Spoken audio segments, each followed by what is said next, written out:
రైతులు ఏమన్నా కానీ రాజకీయాలే ముఖ్యమన్నట్టు ఈ ప్రభుత్వం పనిచేస్తుంది. నా రైతుల గురించి ఆలోచన లేదు, నా మహిళల గురించి ఆలోచన లేదు, నా చదువుకున్న యువకుల గురించి ఆలోచన లేదు, కానీ గురుకులాల్లో చదువుతున్న పిల్లలు చచ్చిపోతుంటే ఆలోచన లేదు, దేని మీద లేదు. పిట్టల్లాగా రాలిపోతున్న గురుకులాల పిల్లలు ఎవరుంటారు అక్కడ? బీద వాళ్లే కదా, ఎస్సీ ఎస్టీ బీసీ మైనార్టీ సంబంధించిన పిల్లలే కదా గురుకులాల్లో ఉంటారు. వాళ్ళు విషాహారం తిని చనిపోతుందంటే కనీసం స్పందన ఉండదు ప్రభుత్వానికి. ఇట్లా ఉంది, ఇట్లా చేసినాం, ఇట్లా మీద యాక్షన్ తీసుకున్నామని ఆలోచన లేదు. రైతులు చనిపోతున్నారంటే అయ్యా మీరు ధైర్యంగా ఉండండి అని చెప్పే ఆలోచన ఈ ప్రభుత్వానికి లేదు, బాధ్యత లేదు. యూరియా గురించి మాట్లాడుతున్నారు, పెద్ద ఆయన చెప్తున్నాడు.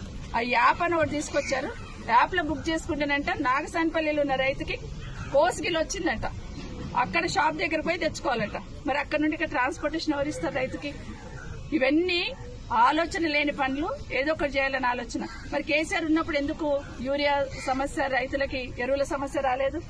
అంటే చిత్తశుద్ధి ఉన్న నాయకుడు ఉన్నాడు కాబట్టి రైతులకి వర్షం పడక ముందే ఒక 2 నెలల ముందే ప్రణాళిక చేసుకున్నాడు కేసీఆర్ గారు.